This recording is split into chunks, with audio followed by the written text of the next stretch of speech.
It is Mardi Gras time. Mardi Gras time. You hear the music. Mardi Gras time, and we are in the heart of parade season and Mardi Gras season.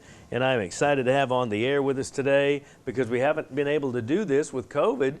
Chris and Larry Rosendahl with the Orion crew. Good morning, guys. Morning back at you. Morning, John. Happy Mardi Gras. Happy Mardi Gras to you as well. I'm so excited that the Krewe of Orion is rolling again and all of this kind of fun stuff. So I want to talk to you guys about, since we have more time with these extended interviews on our WAFB Plus platform, I wanted to talk to you guys about your involvement in the Krewe. How long have you been involved? What are your roles? And a little history of Orion. So I guess, guys, go ahead and start. Whoever wants to start with your role. Chris is on the left and Larry's on the right. And tell me what you guys do with the Krewe and how long have y'all been a member? Okay, well, we've been members for 16 years. I'm a director on the Krewe and also a float lieutenant. And so I'm also a float lieutenant, and I handle a lot of the publicity and other things around the Krewe. So we do social media, the website, and handle a lot of stuff internally with the Krewe. So we'll make certain communications always a #1 priority for us, for both external and internal. It's been a lot of fun. I have the pleasure of working with the court. We helped select the king and queen and the maids. We had 3 maids this year, and the pages, the children that play the role and also I do the printed material, the newspaper and magazine press releases. And go ahead. I'm sorry. I was just going to say, Johnny, when we first had arrived at the exhibition hall the first year that the parade ran through. We were both, I think I was a parade marshal at the time, which was a volunteer position, which all of our positions are volunteer. Really, yeah. And we looked at each other. We were both dressed up in tuxedos, and we looked at each other and said, we got to do this next year. I mean, we both were thinking the same thing at the same time, which is kind of cool. So we got involved, and as we told our captain Darren, when we get involved in doing something, we don't just are not just a member and it comes once a year. We're gonna get involved, and that's what we've done. Well, you guys are both like that. I mean, y'all don't get involved in anything that you can't get your roll up your sleeves, and it's almost like being being on boards. You're not just on a board, you roll up your sleeves and get down and dirty. I remember that from conversations from years ago, and that's fantastic. Yeah, Johnny, it's especially beneficial this year after we've just gone through COVID and couldn't do anything. Now we get to go out there and shake the hands and kiss the babies and really have a good time. That brings up another good question. Larry, are there any protocols for I know you have the ball, but the ball is, congratulations, is sold out this year. When is the ball and where is the ball? It's at the Raising Cane's Center downtown, and it will be this Saturday night. The tickets are all sold out. We sold out 3 weeks before the ball. I don't think that's ever happened before. We've added as many tables as we can, and the tickets are gone. Yeah, we've had a lot of inquiries on the Facebook page over the last couple of weeks. And unfortunately, or I guess fortunately for us, I had to put on our website that we were sold out. This is actually the second year in a row that we've done this. And we've kind of figured out that marketing thing. So I think that this is going to be a thing from now on. So for those of y'all who are watching and you missed out, get on as soon as you can onto our website and get those tickets early, because they will probably sell out from now on. And another thing you can find on the website is how to apply for membership, because we're always looking for a few good men, and we have lots of openings, and we'd love to have you. And just for that point, the website address is kreweoforion.com, and Krewe is spelled with a Krewe, but easy to find and great information on there. So this is an all-male crew, right? And so that takes care of the ball. What about the parade? The parade's still on, and everybody's invited to come out this weekend to the parade. When and where? The parade actually takes place just before the masquerade ball. As a matter of fact, we take the parade right inside the Riverside in the Raising Cane's Center, which is really exciting. The parade route will be posted. We're expecting a huge crowd this year. We just had Family Day, our Orion Family Day is Saturday, and we've never had so many people out there. So I think everybody's just really ready to party. Yeah, so the parade runs at 6:30 p.m. and it's typical parade route for a lot of the parades downtown.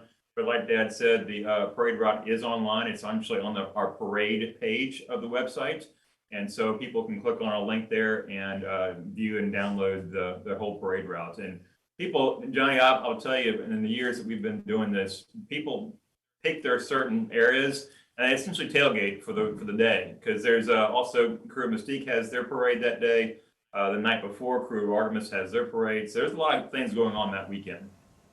So the Krewe Mystique de la Capitale is before yours? That's correct. It is in the afternoon.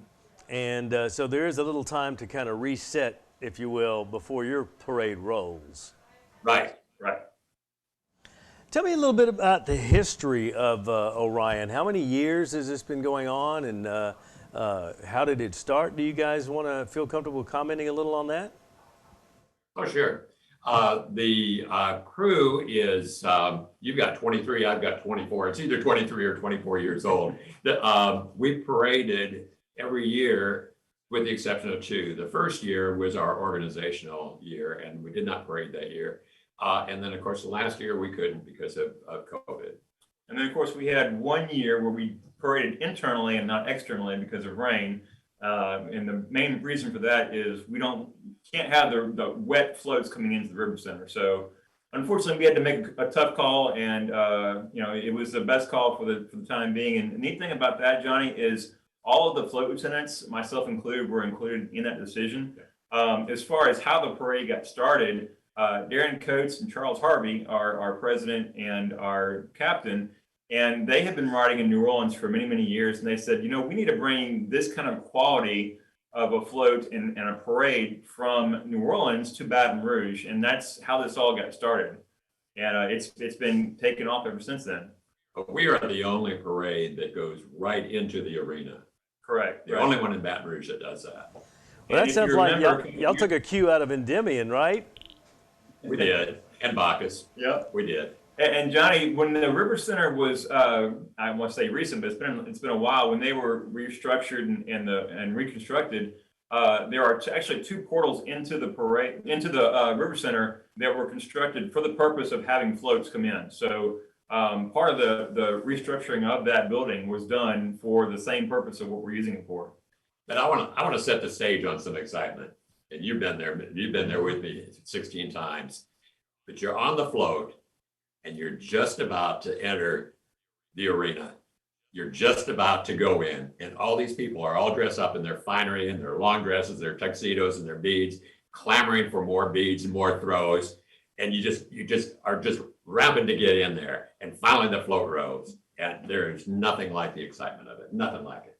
And Johnny, we're in there only a short period of time. It seems like it's only seconds. It's actually minutes long, but it's so cool. And of course, we have people, all of our friends and family have their signs, and we know about where they're going to be, but it's always someplace different from what we expect. But we can always find them and unload all kinds of stuff to everybody. Last year that we were there, we had all these different lighted balls, and you saw these lighted balls going everywhere. It was just the coolest thing to see these things flying off the floats. There is nothing like it. So this rolls into the River Center at the end of the route. Do you ever get fearful of running out of throws before you get into the arena, or do you guys have a special arena throw stash that you kind of keep hidden until after the parade? There is a stash for the arena. We have never run out. We may have run out at the very tail end of the parade, but I don't remember ever really running out. No, and in fact, so we bring on new people each year onto our float, and Dad and I have had our own float for a number of years now. And one of the things that we always tell our brand new people is, look, have a section or a portion that you're going to bring onto the float, and know that that's going to be reserved just for the River Center. In fact, I've got a friend of mine who, one of the things that he throws of all things are these big animal hats. And they're animal heads, they're little mask things that you can put on.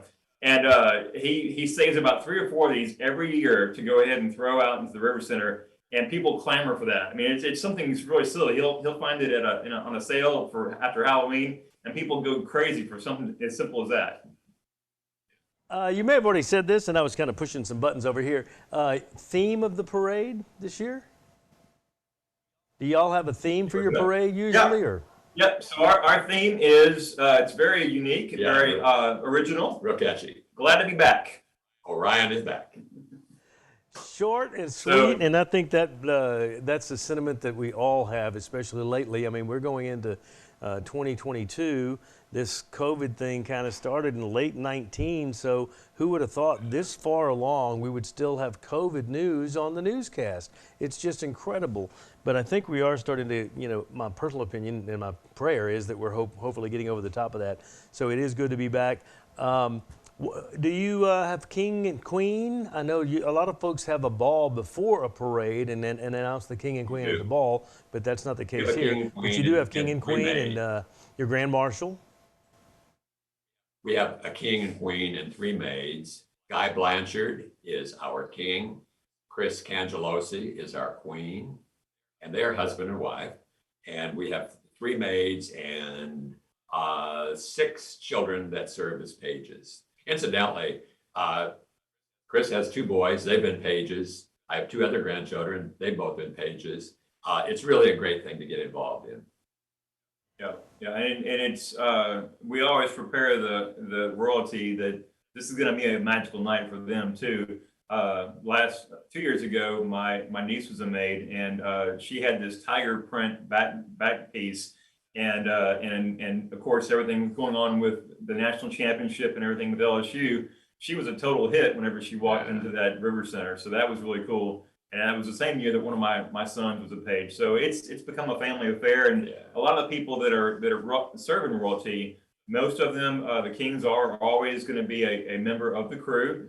And then we've had a couple of king and queen, husband and wife duos. Right. So that's kind of neat. What are the requirements to be in the crew? Do you have to be sponsored in the crew? Once a name is presented, is there a discussion and a vote, or how is that? Well, the first part of your question, a sponsor, typically we will ask for a member sponsor, the name of a member that's sponsoring them. So if there's any other any other questions that we have somebody that we can contact. And we've had a few people that will come onto the website. They don't know anybody, and there is an application process, and they go through that, and of course are voted in to become a member. One of our members on our float actually went through that process, and he's been a phenomenal member. Yes, he and he didn't know anybody on our float. Somebody that's kind of new It's a and great kind of, go ahead, I'm sorry. I was just going to say, it's just really a great way to meet people. Yeah. Well, In fact, that's why a lot of people, especially if they're business owners or work in some kind of way in that respect, part of the reason why they want to join is just to network and get to know other people in the community.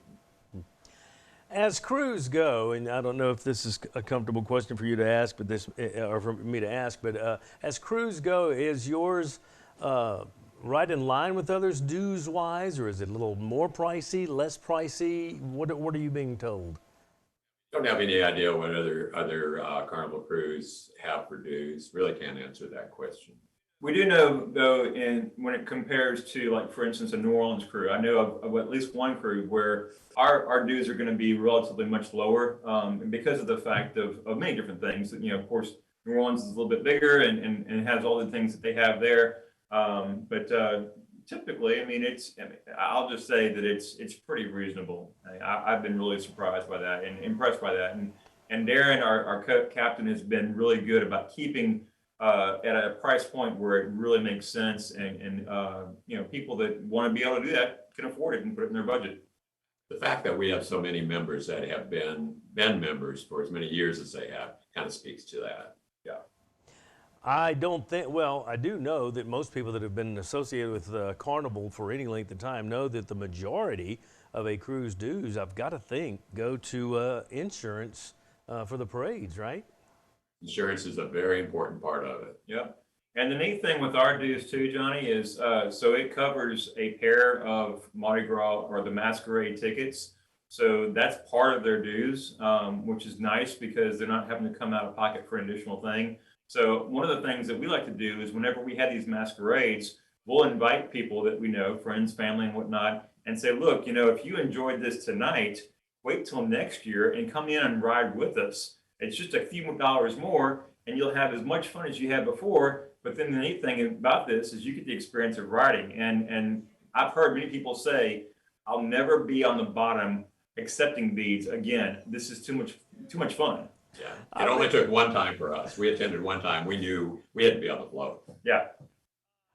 Can the ladies ride? I think it's the crew's all male, but the ladies can ride in the parade, right? Well, they can if they're on the court. Obviously, if they're in the court, they can. But that's pretty much it. If they want to ride, it's probably a good idea for them to join our sister organization, which is Artemis. Right. Yep. So your wives aren't on the floats with you at all? No. Look at Chris smiling. Look at how big Chris is smiling when he said that. Oh my God. Well, you know what? We have so many different things that they're a part of, and it's just like one of these things that we're able to do. I mean, just in my household, my wife is involved in so many different things and gets to hang out with all these ladies and do all these different things.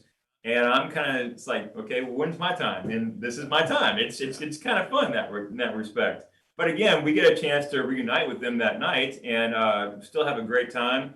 But again, we have our crew of Artemis, who is all ladies. And so it's just the opposite. So we don't get a chance to ride with them. And the neat thing about that crew was started by Charles Harvey's wife, Joanna. And so when we started Orion, they started Artemis around the same time, if I'm not mistaken. So it's been like we said, a kind of a sister float for us.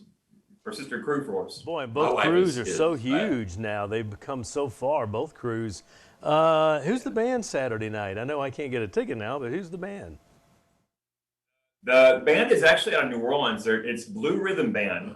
And so every year we have this really unique multifunctional type of band where they can play to all the different generations, and they go throughout the night. I've seen their Facebook page. In fact, I've linked their band up on our website so people can check out their Facebook page and see what kind of music they perform. But one thing I will say about our masquerade is the last few years especially, these bands have been really dynamic. They're high energy. We really have a great time.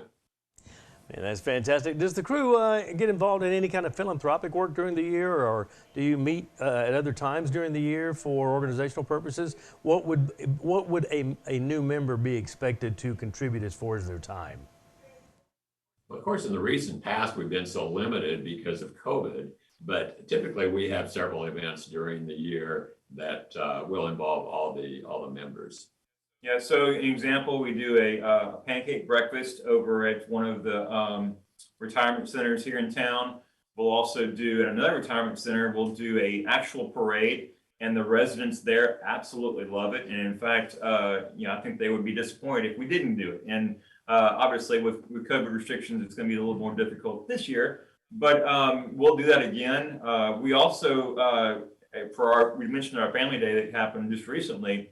Our Queens Club does a food drive. And so they ask all the participants that come into that day to bring canned foods, and they'll bring that to the Greater Baton Rouge Food Bank. So we do a lot of different things for the community, which is another reason why I'm proud to be a part of this group. The nursing home visitation is really something, and I don't think we're going to be able to do it this year because of the restrictions. But it's awesome to see these people. They'll get up and dance with us. We're parading, and it's usually done on the Friday morning before the ball. And we just parade through the halls. And with all due respect to them, we try to make it comfortable for them as well. But this is, and we've had people come up and said, this is the only Mardi Gras we'll have this year. Thank you so much for doing this.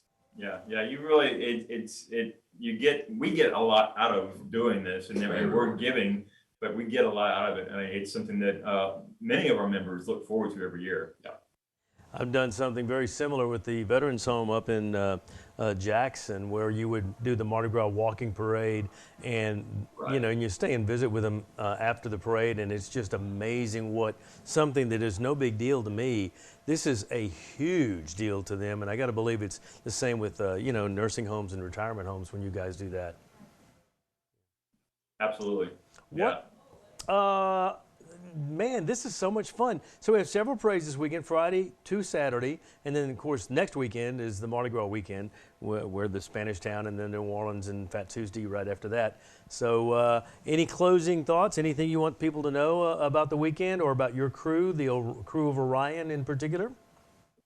Well, one thing I was going to say, Johnny, that people always ask, when's the next parade? Well, it's always 10 days before Mardi Gras. So if you think of it that way, it's always easy to put that date on the calendar. Just put, back up 10 days from Mardi Gras. It's always that Saturday, and they'll know when the parade is. And of course, the parade route really doesn't change much, so they'll know where it is as well. All right, guys, give us the contact information again, Facebook or website, if people want more information about the route and or possibly applying for application to be a member of the crew. Okay, so again, the crew website is KREWEOFORION.com, KreweofOrion.com, and we also have the same name for our Facebook page. It's easy to find, and that page has really taken off over the last couple of years. That's where a lot of people are getting their communications in. But again, we'd love to have people go through online and apply for membership. Let us know if they're interested in doing that. And come out for the parade and experience that first, and then see what you think from there. We'll see you at the parade. Come out and join us. Fantastic father-son tag team. Always fun to have you guys on, Larry and Chris Rosendahl, and thank you guys for being on again. Krewe of Orion this Saturday afternoon downtown Baton Rouge, and we're going to put up a list of the rest of the parades for this weekend and when they roll as we close out the show. Chris, Larry, thank you guys so much, and happy Mardi Gras. Happy Mardi Gras. Thanks for having us.